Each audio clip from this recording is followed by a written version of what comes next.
Good morning or good afternoon, everyone, depending on where you're tuning in from. I'm Veronica Roberts, curator of modern and contemporary art at the Blanton Museum here at UT Austin. Welcome to our series, Curated Conversations, which is now taking place on Wednesdays at noon Central Time. Today, we are delighted to welcome artist Cauleen Smith, whose work, Light Up Your Life for Sandra Bland, is currently on view in the presentation Assembly, New Acquisitions by Contemporary Black Artists in our Huntington Galleries at the museum. Welcome, Cauleen. Hi, thanks so much for having me. We're thrilled to have you. And before we start, just a few housekeeping notes. Your audio is muted so that no one can hear you and only the panelists are visible on screen. Closed captioning is available by clicking the live transcript icon at the bottom of your screen. We're going to leave plenty of time for questions at the end, but please, if you can, put them in the Q&A window. Just click the icon below your screen to type and send your questions. Feel free to make comments in the chat window, but we're going to try to keep the Q&A reserved for questions, and you can put them there as we go or at the end.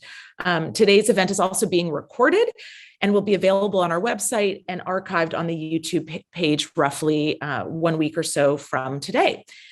So before we get started, I do want to focus on the art, but I want to just give a very brief bio for Cauleen in case, just to give a little bit of background. She is an interdisciplinary filmmaker. She was raised in Sacramento, California, and currently lives in LA, where she teaches at Cal Arts, which is also where she studied and received an MFA from UCLA, the School of Theater, Film, and Television. Prior to teaching at Cal Arts, she taught at UT Austin from 2001 to 2007 in the Department of Radio, Film, and Television. So we'll hear a little bit about that. She has had some really wonderful solo exhibitions, a flurry of them recently at the Whitney Museum of American Art, the LA County Museum of Art, and at MASMoCA. And the show at MASMoCA traveled to the Contemporary Arts Museum in Houston recently, so many of you were able to see her work there in Texas. She's received too many awards and fellowships to mention them all here, but I did just want to single out that she was the inaugural recipient of the Ellsworth Kelly Award in 2016, which went to support, I think, one of her exhibitions, which is always wonderful. So without further ado, let me share my screen and get some images up here for all of us. Give me 1 second. Pulling up the PowerPoint. And so welcome back, Cauleen. So nice to have you. Thank you. It's good to be here. Are you all seeing, Cauleen, do you see it? Yeah, I see it. Great, we are ready to go then. And I just want to say, any talk like this, all programs take a village to put together. And I just really want to thank Mar Sudak, who's Cauleen's wonderful studio manager in LA. And I also want to thank my Blanton colleagues, Justin O'Connor, Carlotta Stankiewicz, Jennifer Leoy, Asia Sherrard, and Claire Howard, the assistant curator in modern contemporary art, who championed this work for the collection after seeing it at Art Pace, and Riley Robinson and the entire Art Pace San Antonio staff, and the anonymous donor who made the acquisition possible. So thank you, thank you. Thank you. So Cauleen, let's start for a second with Austin, just because as I recall that this UT Austin was your first teaching job, yeah. And you taught here for from 2001 to 2007. And I just wanted to know what your work was like back then. If you can remember back to 2001 to 2007, I'd love to hear a little bit about that history and what your work was like at that moment in your career. Yeah, I guess I was hired at UT Austin on the basis of a feature-length film that I'd made, because I studied film, narrative directing and filmmaking, and had spent the previous 5 years trying to work in the film industry in LA before deciding to teach and take this amazing opportunity at UT Austin. So I was writing screenplays. I was shadowing TV shows. I'd made this feature film. I was working on other like narrative films when I arrived at UT Austin. But then my work quickly took a turn once I got there, because it was just such a different landscape, and there was a lot to think about there. Mhm. And I just had to share that one of your former colleagues, I know he wasn't in the same department, Mike Smith, we also have his fantastic photographs. We were able to acquire his Sears class portraits, and I know Mike is tuning in, so I just wanted to give a little shout out to Yeah. I mean, I am really indebted to Mike Smith. In addition to being just such a wonderful friend, I think I really credit him with like really like encouraging me and pushing me to think about putting my films in a more like an art, conceptual art context, as opposed to sort of like a commercial film or film festival context. And he was just always willing to look at the work, give me feedback, and just sort of encourage me to keep doing it, and even like suggest other people look at my work. And so I'm just really grateful to Mike for that, and that keeping me sane while I lived in Austin as well. Like, it's a great. We need those people. We need those people. And I did find, and then we'll move on, but I did find this fantastic casting call that you did. Where did you find that? I'm not telling. No, I'm just kidding. But I did find this fantastic casting call. This would have been right at the very end of your tenure as a faculty member. And I just love the way you start it. African-American filmmaker wants you. And can you share just a little bit about what this was for, and what the name of this? Yeah, I mean, this is like a film that I made while I was actually living on the compound of Andy Colquitt, an Austin artist who has this amazing compound that he and his friends built on the east side, which I think now has just sort of like been quickly gobbled up by gentrification. But when I lived there, it was very much the east side of Austin. And he like Andy's way of building really resembled and seemed to have been really directly influenced by sort of West African aesthetic and building practices.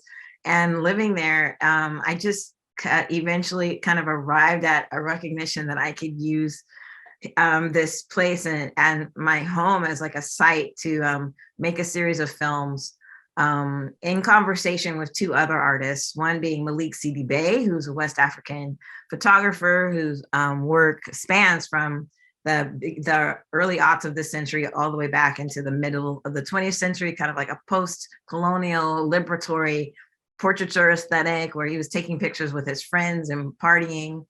And these photos are just so alluring and produced a nostalgia in me that I like for something that I'd never even experienced. And I showed them to my friend who was also teaching at UT Austin at that time, Van Jordan.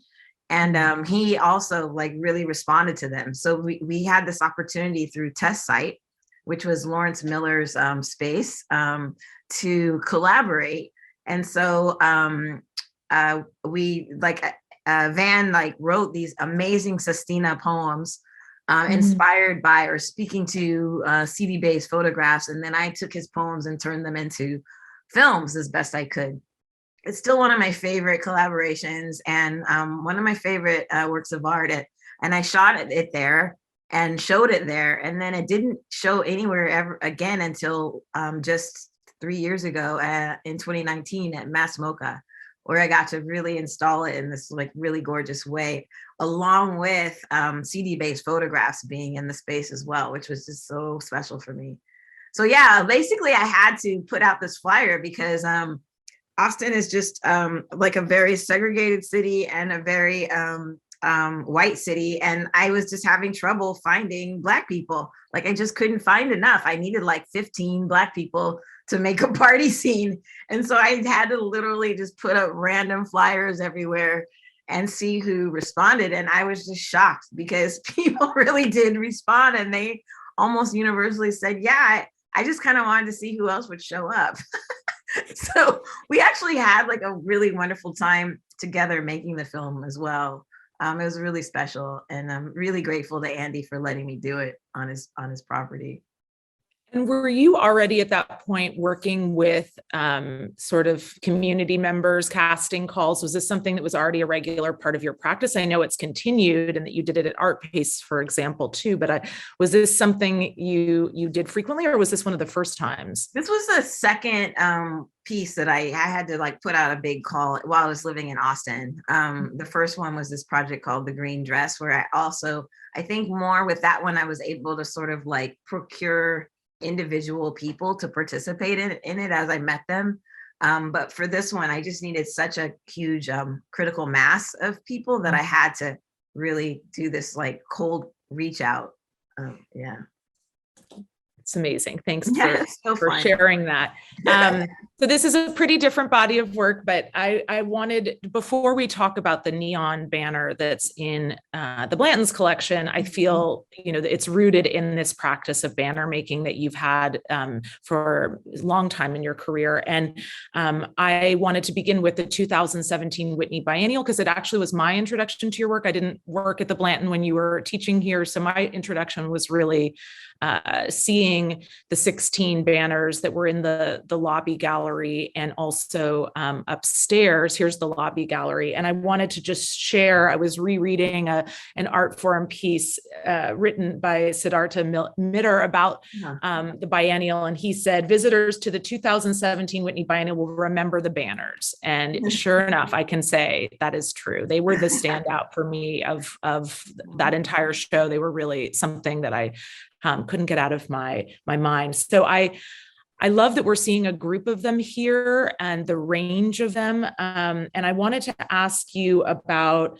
I'm really drawn to all the histories that you're summoning with this work. And I wanted maybe to unpack that a little bit with you, or let you unpack that and ask a few questions about that, about some of the histories that you are invoking in this body of work. Yeah, I mean, like the desire to make the banners came out of this idea I had about producing a requiem or a requiem procession of my own in the city of Chicago, that would function both as like a kind of a mourning or a requiem, but also maybe almost like a transcendent way of like of expression. Of grief, like when you can transform grief into something else, some other kind of energy. And so I was researching everything from Catholic reliquary, like not reliquaries, like Catholic requiem, what regalia, and then like private clubs, like the Masons or other sort of like mutual aid groups, who would make banners to declare their intent or an ideal or their devotion. And I wanted them to stay in that kind of almost like medieval form. Like I needed it to be very formal, because I knew that the things that I was gonna put on the banners was going to be less formal, like much more sort of like snarky, biting, sarcastic, wicked, laments, complaints, accusations, or self-reflections.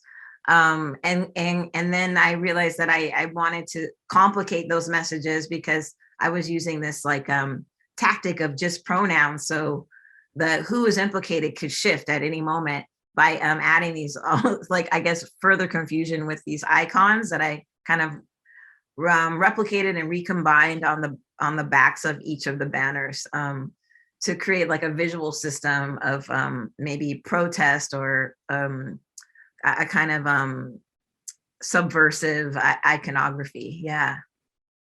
I love what you said about their form, how important it was that they be formally beautiful, and that you care to attend to their formal characteristics too, because I do think that you're right. In order to get us to read some of these phrases, there's an interesting tension and kind of animation that's happening there.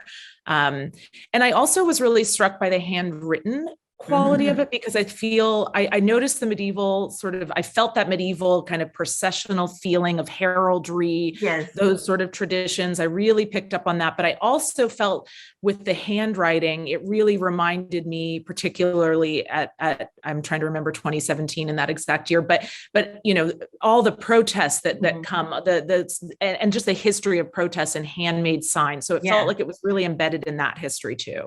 Yeah, absolutely. Like there's an urgency to the handwritten sign that's different from the signs that organizations produce and hand out, right? And that desire to join with a group and then like scrawl out your personal sort of like declaration or criticism, critique of social critique. I just love that about, I mean, I look at images of protests all over the world, to see from Hong Kong to like, I just love the way that people produce these aesthetic gestures that are both sort of like about a kind of like high visibility and intervention, but also really personal and mundane. And so as I was designing them and I was showing them, I was like, I need help sewing these. And so showing them to the seamsters, my team, they really recognized the hand part of it. Like I was like, we can change this if this is like not good. And they're like, no, the hand has to stay in these. Like these are like paintings to us. And so they're even wonkily shaped and lopsided and not symmetrical because there was like a kind of direct translation of like the banners that I drew on into fabric that they didn't, they really wanted to maintain that. And I'm so grateful to that sort of like great artistic intuition of my team and translating them from paper to textiles. Yeah, I love that. I think that's part of what makes them resonate so much with me and with other you know, people seeing them.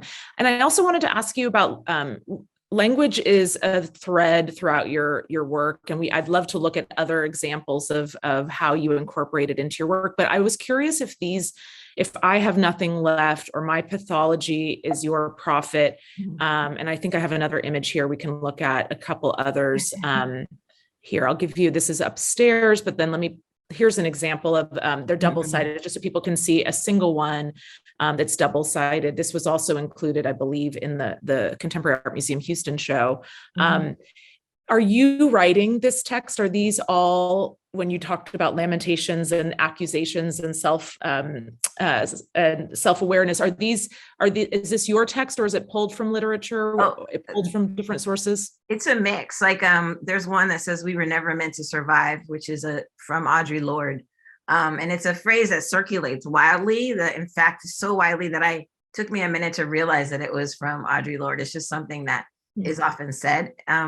And then there's another one that says, no wonder I go under, which is riffing on is it Cool Herc or is it Melly Mel, a really early rap song.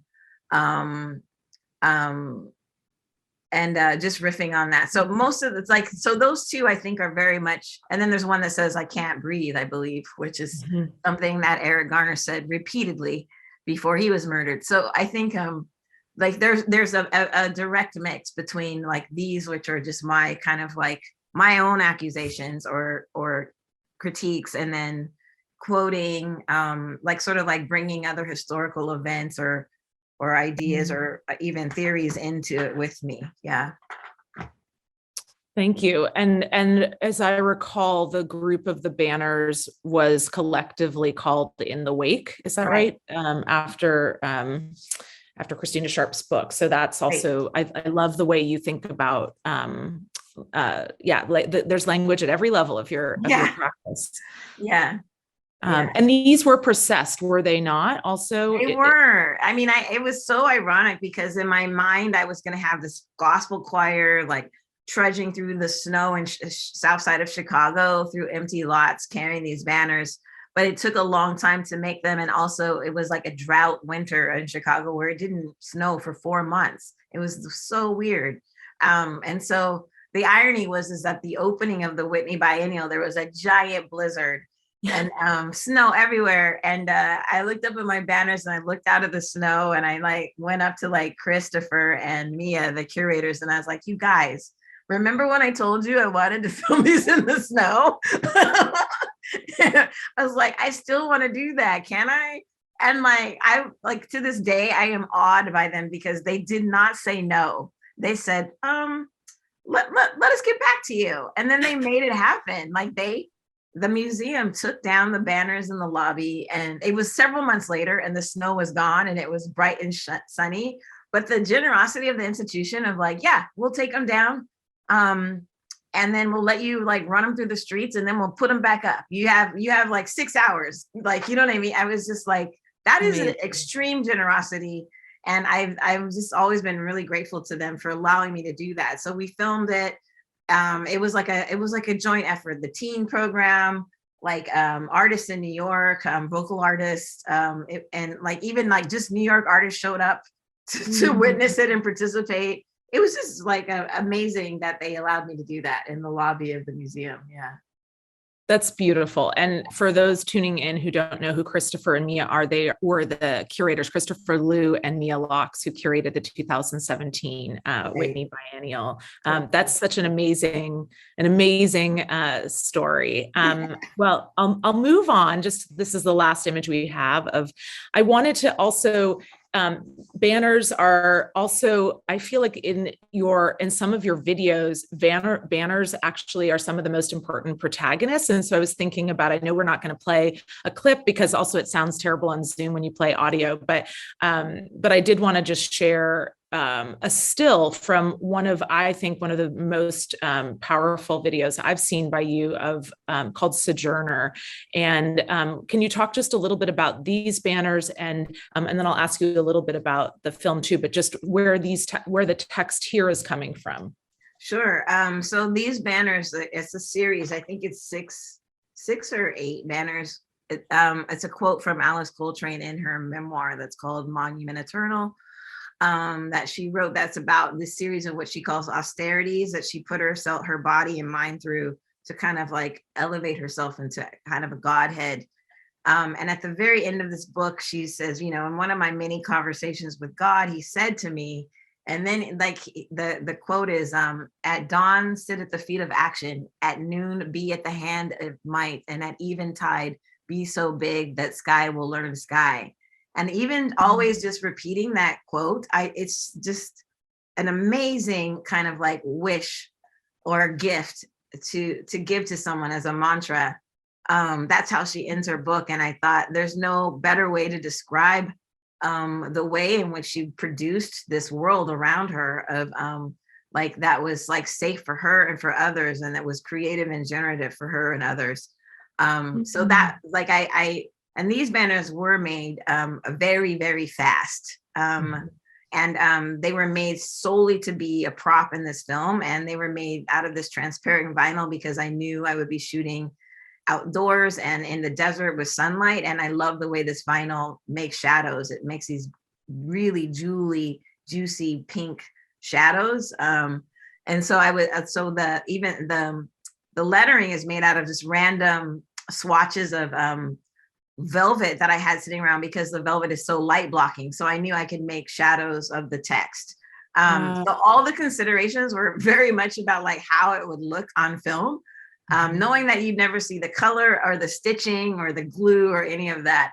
And now the embarrassing thing is that they have shown in institutions where you can really walk up to them and see them. And I'm just like, oops, this happens a lot with my work where the prop then becomes an object of study or interest. And in the case of the Whitney banners, they have their own authority that they can live on their own. But I feel like these banners are like protest banners. They're like urgently made, quickly made, and used to be dragged around. Like we were just dragging them around in the desert, like they're covered in dust, as they should. That's what they were for, So, but the text was so important and became like, instead of like having people effectively recite dialogue and perform it, I thought I could just activate use that prayer from Alice Coltrane as the action in the film, and just keep enacting it by having women like carry the words around. And anywhere we were, of course, people were reading the text and curious about it. Yeah. And what I love about using this prayer or mantra and having it shape the whole film is also where these women take us to. Here we're at Watts Towers in LA. And I wanted to just share for those who haven't seen Watts Towers, it was built by an Italian-American immigrant, Simon Rudi. I'm just sharing this, and we can talk just a tiny bit. I mentioned this in part, share this because it figures in your film, and your work is on view right now with Noah Purifoy, who was a director of an amazing art space next to the towers, the late artist. So I thought it was a nice connection to also bring up here and to raise the question of your longstanding interest in these intentional communities and sort of utopian world building. Could you talk a little bit about that in Sojourner? I know we don't have but I'd love to hear you share a little bit about that. Quickly, I just chose these sites where I felt like some instance of radical generosity was enacted with really deliberately. Alice Coltrane's ashram, Simon Rodia's Watts Towers, to me is like the gift that keeps giving. Like this beautiful project of his is still like leverage for this community to this day, and he gave it to the community, and he embedded it in the walls, Nuestro Pueblo. Like I just love this solitary man operating and functioning with a collective consciousness is really beautiful to me. And the same with Noah Purifoy, after taking the detritus of the Watts riots and turning it into a vehicle by which he could offer people a way to process what they know about the world through the things around them, and then moved out into the desert and has done it again. Like you can literally, between sunrise and sunset, you can drive out to Noah Purifoy's profound artworks and just spend time with them free of charge. I just think that's I'm speechless about it. Like you can just inhabit these spaces, and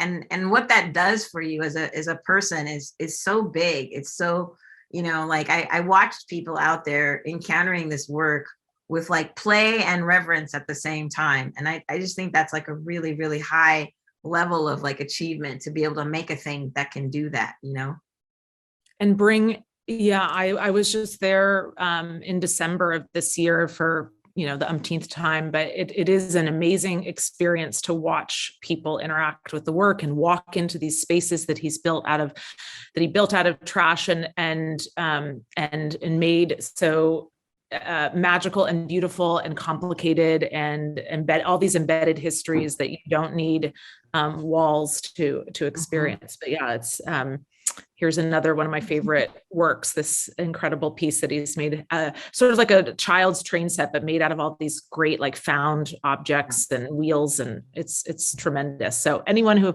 ever has a chance to go to Joshua Tree.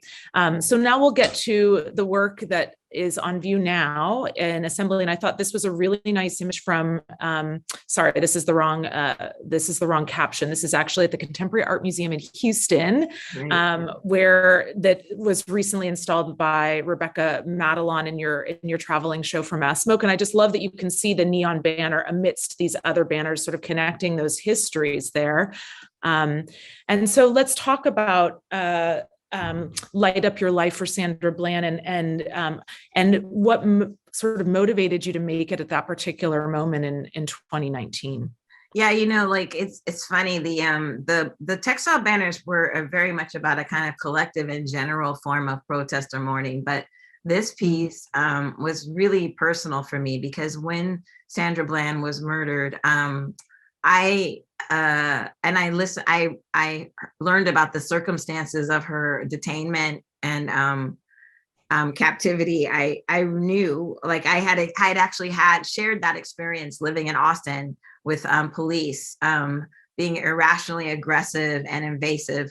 And I thought, by the grace of God, that was not me. It could have been me. It literally could have been me. I've had encounters that were equally scary with Austin police. And so I took her death really personally and still do, and still think of her, and like, especially in the process of learning about who she was as a person, like a really effervescent human being that I'm only learning about because she was murdered by the police. And I realize people say that there's no proof of that, but I just need the police to prove to me that I'm wrong, because there's no logical explanation for her demise. So I just insist upon saying that she was murdered by the police. Prove me wrong. And so I just made this piece because I returned to Texas after being away from there for many years to do this residency. And even though I wasn't in Austin, I realized that my level of vigilance and discomfort and like fear of the police was so elevated just being back in Texas. And I was thinking of her like all the time. And so I just kind of like sketched out this piece, and you're given these really wonderfully generous budgets at Art Pace. So this is the kind of thing that I could never really make because it was like exploratory and a personal work that was also really expensive. And so I chose to like parts of it are being fabricated elsewhere. So my hand can't, aside from them imitating my handwriting, my hand can't be in that. So I added this like hand beaded fringe on the bottom to imitate the fringe of the textile, which I did like for weeks in my studio. Like I remember Emery, one of my artist mates, he was like, he didn't realize until he saw the neon what I was doing. He just said, I just kept like peeking your studio and seeing this like weird strand of beads. I just couldn't figure out what you were doing. I love them so much, Colleen. I love them so much. And sorry, your screen, I think you just disappeared on us a little here. One sec, perfect. But for me, that just shows so much care. It's like a Valentine to her, and to like some love being injected back into this horrible, the horrible way she died. So I find those beads like very moving. And I think like, it's just also anyone who like, as a little girl, like how many things did you have that had fringe or that were beaded? It's really a powerful gesture. And I'm curious about the wires too. People are really obsessed with the wires, and I love how much they're so intrigued by them. And I'm curious about that. Oh, well, it's a really circuitous story, and it has to do with collaborating with the fabricators. But like I didn't know enough about neon to know like what was possible. And so I was really trusting them to make decisions, but then they didn't make decisions. So anything I didn't tell them to do, they didn't do. So they didn't hide the wires because I didn't tell them to. I didn't tell them to because I didn't know there would be wires sticking out of it everywhere. So when it showed up, it was just like dripping with these black cables. And I use cables in my work all the time, almost as like a line drawing or as a way of revealing the way things are connected in a space. So it was like a very clear decision to me that they should not be hidden. They should just be, and then they the way they drape and going into that power box, they're kind of like ferocious, they're feral. And they completely undermine any kind of sort of like idea you can have about neon being decorative or celebratory or like, or even like commercial, like, because the ferocity of those cables like insist upon you understanding how this is being enacted and how it's being embodied. And so so then later with like this was like I guess a prototype. When I made them later, I've had to tell the fabricators not to hide the cables because it's sort of like what's normally done, which I also didn't know. So it's just been a really interesting process learning about this medium. And then like the sign and getting it to flash between the two different song titles or phrases was also just something that neon could do that I don't, it would be, it wouldn't be exciting in a film, and it's like not possible in other forms, so Yeah, it was really, really exciting. And can you share, just in case people aren't familiar with the two flashing, where the text comes from in each, because one of them is the song and the other, maybe you can just share that. So the phrase "I will light you up" is what the police officer said to Sandra Bland as he dragged her out of her car and smashed her into the sidewalk for failing to use her signal light. And I understand that phrase to mean that you're going to shoot somebody. I've never heard it in any other context. And then and that video of that, him saying that and doing that, came out much later, after her death and after the police covered up her murder.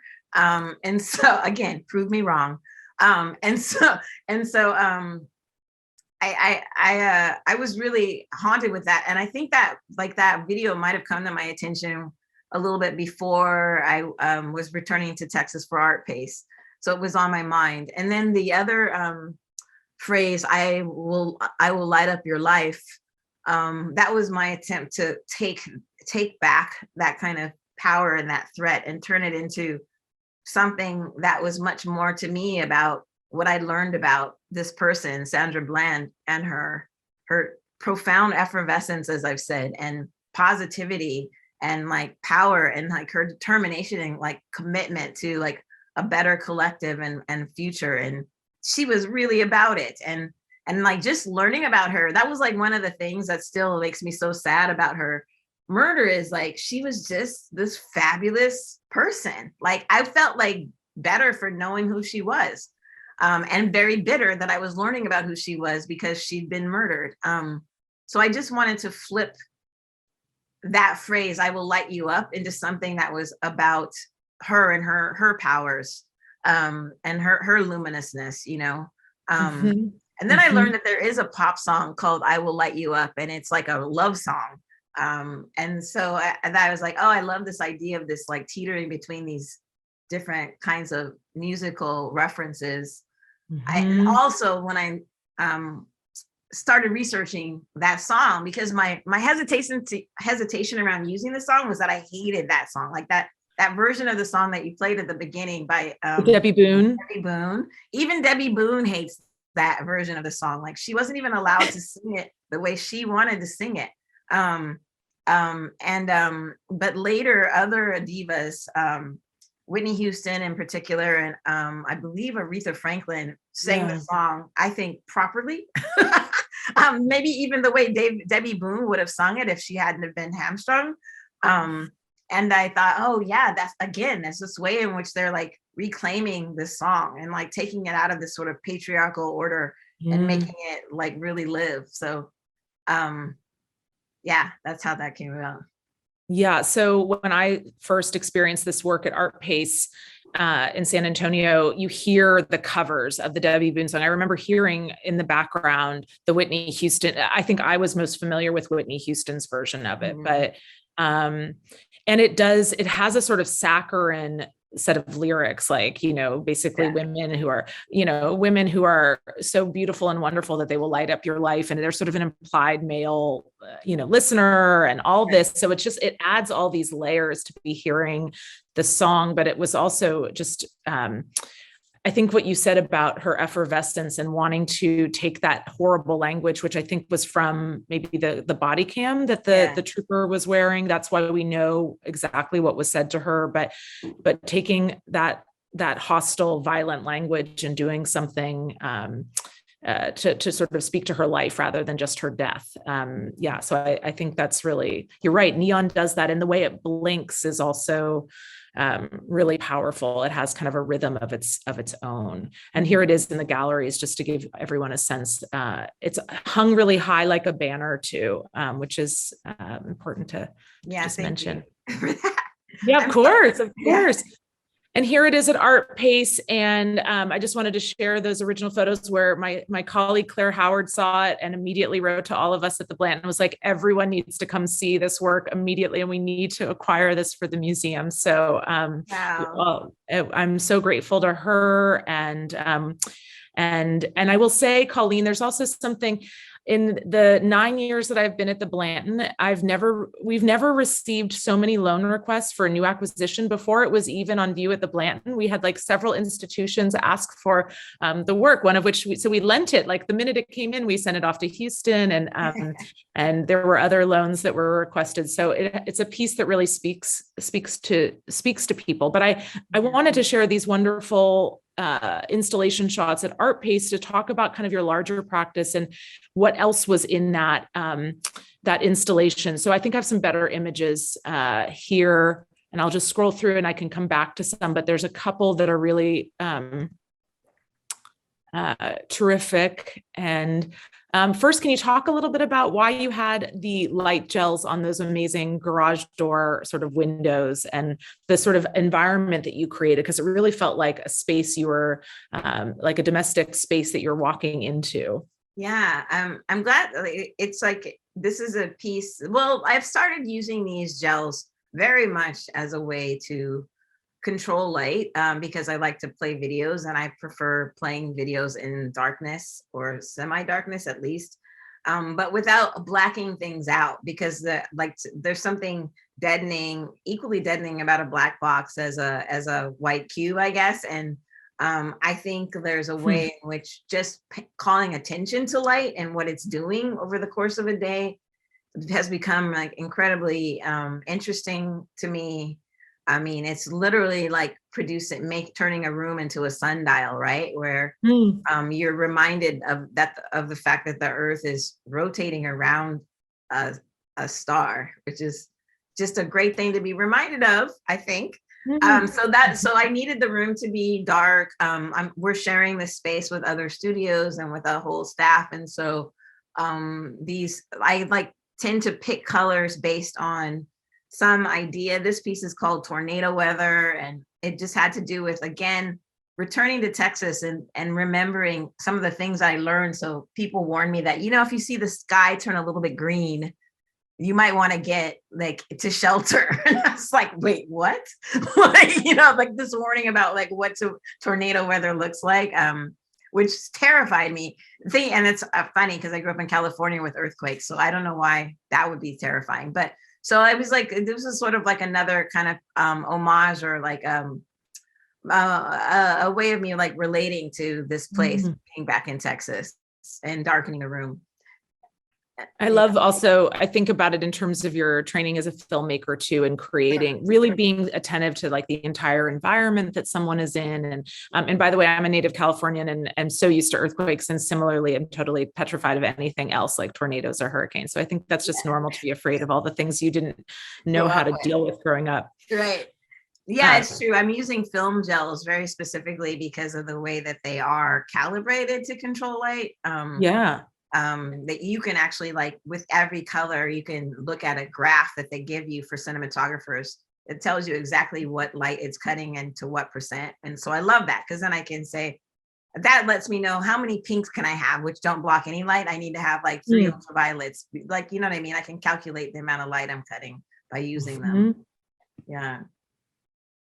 And I don't know if you'd like to talk about this, or we could talk about, there's some other works that involve these sort of, that do feel a little bit more domestic, like you're seeing the back of someone's Zoom, what's on their shelves. And I'll scroll forward for just a second. There's also some, here we go, also apartment therapy. And, I love that this one may be a little less, but often in your work, there will be these kind of tableaus or setups on tables or on shelves of these seemingly domestic gathering of items. And they're often tchotchkes and figurines and things that seem collected over time, not necessarily very expensive, maybe mass produced. Right. And I'm curious if you could talk a little bit about this part of your practice, because it's also an important thread. Yeah, I've been thinking about this a lot. I really am interested in the mundane objects in our quotidian lives and how to arrest like our attention so that we pay attention, or what can we learn from this, like sort of like archaeological digs through the things that surround us. And so this piece is called the Procurus. It's like referencing Vermeer's painting of this terrible painting by Vermeer. It's like this painting where I'm like, are we sure that he painted this? But it's apparently a sex worker partying with some men, and it's like a really grotesque painting. And it's called the Procurus. And I thought that was so interesting because I was wondering what he was implicating by like what she's doing, because it kind of activates her as if she's doing something in this really interesting way. And so I cast this crow as the Procurus, and that crows love to collect shiny stuff.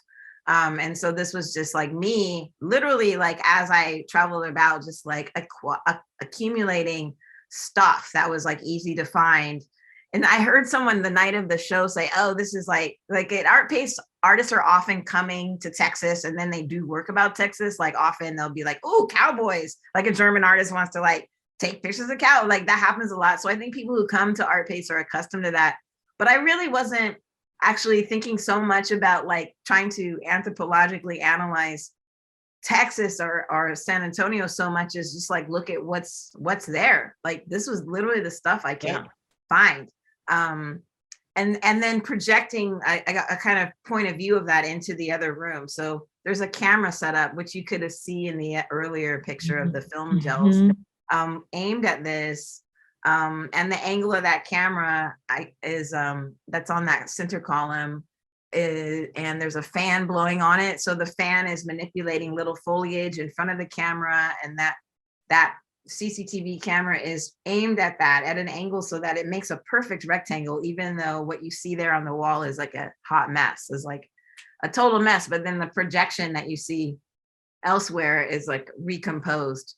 Because I'm really interested in this way of changing the scale and changing the point of view. And again, arresting our relationship to things that we think we know. So through the CCTV camera, these really mundane objects become really odd, really, really odd, and seem to have their own lives. It's true. Like I some of the things like on those apartment therapy shelves, some of those things are expensive. Like some of those gems are very expensive. Like that big green, gosh, I can't remember what kind of, it's kind gorgeous. Of fluorite and quartz. Yeah.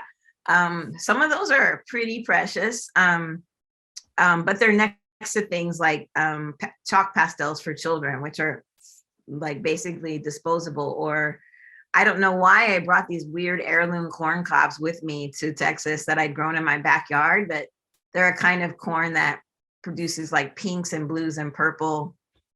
I just thought they were weird objects. Like I couldn't believe anybody would eat that. They're so beautiful. I would like wear it. I'd rather wear it as an earring. So I was just like thinking like about like value and things that are kind of procured from the earth versus like these environments that we live in. The drawings are all like catalog tear sheets from like, I guess like probably Crate and Barrel or West Elm. And these rooms that always like to me feel like accusations because I just utterly fail to live this way no matter how hard I try. And so the catalogs make me feel like just my very presence in the room would somehow like undermine its order. And I started to like that idea. So that's what these drawings are all about. And they're like, they have the shelf like a domestic element because I really did imagine them being kind of like the thing that would greet you when you come home. And like, you could just put your car keys on there next to the gemstone and kind of go about your life. Like I really wanted them to be like just something in your house that you would use, like something that isn't quite elevated to the point of inaccessibility or like total preservation. You know what I mean? And they're made out of purple heartwood, which is quite precious. And really like delicious material, very hardwood, beautiful frames made by the fabricator there at Art Pace. And so there is a mix of like them being extremely precious because of this wood and extremely kind of like disposable because of the tear sheets and how they, you know what I mean? Absolutely. I love that mix. And I love just going back for 1 second, what you said about the CCTV and the projections of, for, you know, in the show at CAM, I was really struck by all the tabletops and you'd realize you were looking at objects and you were also looking at videos of those same tabletops. But I thought there was something really beautiful about the way you're using cameras that I would associate sort of with surveillance and with monitoring, and this really anxiety inducing form that is ubiquitous in our lives, and the way you're using it in these in these generative and generous ways. So I really appreciate that about the work. Yeah, thank you so much. I was just going to add that there's an amazing show that I hope to see this week that just opened at art galleries at Black Studies that was curated by Dr. Simone Brown, who's really written a lot about surveillance in Black bodies, and she's guest curated it. So if anyone is tuning in from Austin, do not miss that show at the Christian Green Gallery here at UT. I know she has written about your work. And we're going to open it up to questions in just a minute. I did want one of my very favorite bodies of your work is the Black Feminist Loner Library from 1989 to 2019 that you began in. I think you began in 2019, and there were several of these books these gouache, sort of an opaque watercolor, these drawings of book covers, and talking to you and reading about your work and hearing you speak always makes me want to pick up a book. You are incredible when it comes to all that you read and are absorbed by, but I'm curious specifically about, there's something very seductive and lush about these drawings, and I think it has something to do with that Black background, which almost looks like velvet. And I'm curious about the choice of the Black background and why you chose that. Yeah, I mean, the first set of drawings I drew were like on white paper with graph paper, and they were very provisional, and they were meant not even to like exist as drawings, but to be reproduced. And then once you start making reading lists, it's hard to stop. So this project of the Black Feminist Loner Library was a lot more personal, and I really was thinking about how much I love Black velvet paintings. I love that, like, the way that you, like, everything becomes luminous in that field. And that one of the things I learned from making the previous drawing was how important it was for people that my hand was holding the book. And I had a lot of questions still, like, I'm just always learning. So there are limits to my rendering, and hands are hard. And so I thought this is a great way for me to sort of like not have to picture the hand. I can just suggest it. So that was part of it, but also like gouache itself, like the velvetyness of it, and how for me, I can get like a lot of dimension out of it if I want to. And I really love that about the material, like its opaqueness and this like really intense pigments that allow like for a very little bit of gesture to do a lot of work, like, so the Riot one on the right is almost all Black paper with a little bit of graphite smudged around it.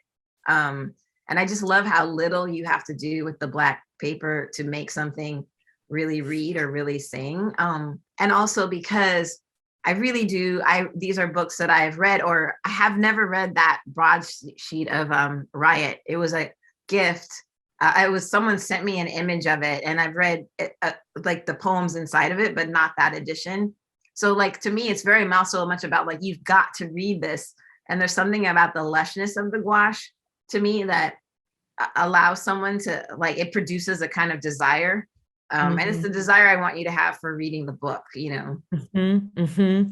And I also love what you've said about the typical, like, we consider white backdrops to be kind of the neutral standard in our field, like when you're photographing an object, and just thinking about all the structures and standards too. And I think there's something really, there's so many layers to this, that choice that I really, really love. And I did want to just point out In the Wake, there's the book that inspired the title for the, and one of my personal favorites is the one on the right, which may be blocked by people's little boxes that we're in, but the Colorful Desert Wildflowers. It's really interesting, the range of books that you chose. And it's not just these sort of pivotal texts that are politically and socially rooted, but it's also about activities that will bring joy and care. And I just think there's such an emphasis on care and nurturing living things in your work that I really, really appreciate. And that brings me to the last set of slides, which I love, Colleen, that I keep seeing you arranging flowers everywhere. You've done so many wonderful videos of flower arrangements, and I have always been super intrigued by these and know that some of them have their own intricate histories. But can you share? I did read a piece about you where I learned something about your dad that it feels a little relevant to this. Sure. If you're willing to share it. It's like my dad has been practicing bonsai for almost 50 years, I think, or maybe more like 40 years. But he's a bonsai master. He teaches other people how to do it. He has a beautiful collection of trees. I've grown up most of my childhood with my dad, learning how to do bonsai, showing it, having friends. And I mean, that's a completely interesting component of where I grew up in California, that he would have access to other people, Asian men who do this and who became his friends and taught him how to do it. And then my mom took up kind of ikebana kind of aesthetics for flower arranging. And we lived in this modernist Eichler house that is very much influenced by Japanese aesthetics. And it wasn't until much later that I kind of put that all together and really understood. Watching my dad do bonsai was like kind of like, now when I go into the backyard in his shed where I'm like, this is a studio space. This is And so this idea of like practice and meditation and like really, really like focusing like your creative interest into a small, like condensed like thing. Like I kind of learned that from him. So I use the flower arrangements. I make them in my studio really quickly, like in a day, where I wake up really early, go buy the flowers, and then I work with them all day, and then until I can't anymore. And that's the video. And so they just become these instances of meditation where I'm thinking about something specific, and I'm choosing the flowers based on that. And I'm choosing even like the vase that they're in and what other things around are about, thinking about something, but in a really oblique way, a really internal way. It's about a kind of interiority and then what's left behind. I don't know. There's a lot to say about these weird things, and like they've become like a really precious part of like having a studio and just being able to make them. I'm planning one right now that is like a little bit more, it's like based on a photograph I saw of a state fair of like a contest of flowers. So it was like the most beautiful flowers you've ever seen, but kind of like in mayonnaise jars or like old wine bottles with the label still on. And I just thought it was like an amazing. So I'm trying to make that right now, and that's going to take more than a day. But yes. Well, I think I can't wait to see that. And thank you for sharing that. I realize we're running out of time, so I want to open it up to Q&A. And I see that we already have a few, so I'm going to just read. But thank you, Colleen, for this amazing conversation. And first from Andrew Garrison, we were poor for losing you at UT. So great to see you here. So there's some shout outs to you. And then several comments, one about the neon that's on view in assembly. And it says, she says, or this person says, this work is so moving. If I recall, Sandra Bland was detained on her way to a new job at Texas A&M. She was moving from Chicago, or she had moved from Chicago. Has her family seen this work, and what is their reaction? And I don't know the answer to that. It's a great question. I don't know, but it's something I actually have trouble talking about publicly, because I have my own ideas about like what to do with this work. Like I have a great deal of concerns about re-traumatizing a family. I have concerns about this appearing to be extractive. And I was so very much thinking about Sandra Bland as like someone that I would know, that I wasn't thinking about the way that so many people instrumentalize these murdered individuals for their own gain. So it's like really something that I'm thinking about very much in the forefront right now. Also because I just didn't expect this piece to kind of like have the life that it's living. It's just like a little bit of a surprise. So it's something I'm grappling with, and maybe I'm 2 steps behind where I should be in thinking about these things. So thanks for the question. It's something I think about. Yeah. Let's see. Any other questions? One second. I think there's a few more. One second. Okay. Hi, Colleen from Claire. could you please talk about some of your early films like Dry Longzo and The Changing Same, and how some of the themes or ideas might continue in your current work? Sure. Like I didn't even realize like until recently someone pointed out that Dry Longso, which is this narrative feature-length film, there's a character in that film who like does photography, but then she also makes these sculptures out of found objects and materials, and that she sets them up outside for other people on an empty lot, not unlike Noah Purifoy's Desert Museum. She just leaves it in the middle of Oakland for anybody. And I really did not put that together until just recently, like how that was something I was thinking about, this idea of like making something and leaving it for others, or the way in which art can be like an exchange, but not a transaction. Yes. It's nice to know I was thinking about that. Yeah. That's really great. Yeah. And Marie Dumond asked if you could speak to how your role, I meant to ask you this question, so I'm glad Marie brought it up, how your role as an educator informs your artistic practice and vice versa. You seem a very committed teacher. And I'm curious if it has informed your practice at all. Oh, absolutely. Like I feel like I learn so much from my students. And I think thinking about like what's important to them, or recognizing the way that like I can kind of see new movements emerging right in front of me. Like I teach at a school, I've taught at 2 art schools that were highly conceptual, where all the students wanted to do was play with clay and like get their hands dirty and sling around materials. And there's like not even a space for them to do it, because these schools were emerged through like a period of dematerialized art and conceptual art. And so like now these schools are having to accommodate an entirely new movement of people very much engaged with like the world they're in and those materials. Like I love seeing that and being a part of that and kind of understanding it from the inside out, you know? Yeah.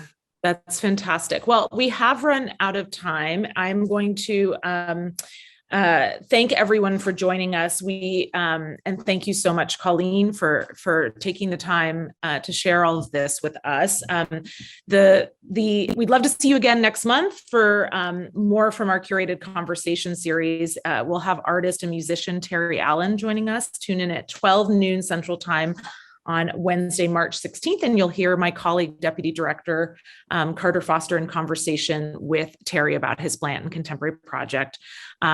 Colleen's work will be on view in assembly through early May. So if you haven't had a chance to come and see it, please do. We'd be thrilled to have you. And I also want to say, if you want to show your support, become a member today. We love our members. You can do that just joining on the website. You can also, if you want to find out about other programs and things happening at the Blanton, sign up for Blanton News. And if for details or to watch past conversations, go to blantonmuseum.org, museum from home, / museum from home.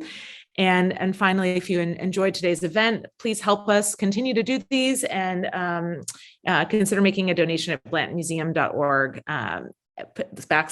/ pay what you wish. But above all, I just want to thank you all for joining us, for your really wonderful questions, and Colleen for your insights. So have a great rest of your day, everyone. Thank you so much.